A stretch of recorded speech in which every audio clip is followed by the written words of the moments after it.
Nomination చేసే అధికారం. ఇప్పుడు ఓనర్స్గా టెనెంట్స్లో నుంచి ఏ ఒక్కరిని మీరు నామినేట్ చేయాలనుకుంటున్నారో చర్చించి బిగ్ బాస్కి చెప్పండి.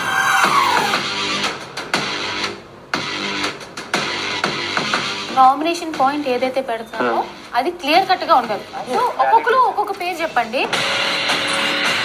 మేము అందరం కలిసి యునానిమస్ గా ఒక నేమ్ అనుకున్నాము, సంజన గారు. మీ వల్ల వేరే ప్లేయర్ ని కూడా ఆ హీట్ ఆఫ్ ద మూమెంట్ లో ఏదో ఒక మాట అనేయాల్సి వస్తుంది అండ్ మిస్అండర్స్టాండింగ్ స్టార్ట్ అవుతుంది. ఆరుగురులో నాకు ఎవరైనా చెప్పారా ఇంట్లో వాటర్ తాగడానికి కూడా వస్తే మీకు పర్మిషన్ కావాలి? బిగ్ బాస్ చెప్పారు. మీరు అబద్ధాలు ఆడుతున్నారు.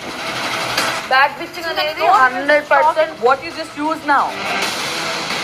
What did you just say now? Back bitching. So don't use those words. Everyone does that. No, don't use that. I don't disrespect anybody. How can you, when you saying back bitching, she must be using it. She is talking to me. Back biting, back bitching. నాకు వద్దమ్మా ఆ words. నేను old school, నా వల్ల కాదు.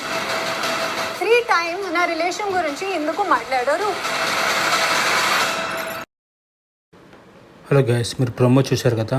So commoners అందరూ కలిసి సంజనను select చేసుకున్నారు. ఇది మీరు కరెక్ట్ అనుకుంటున్నారా లేకపోతే రాంగ్ అనుకుంటున్నారా? కామెంట్ బాక్స్లో కామెంట్ చేయండి. Thank you.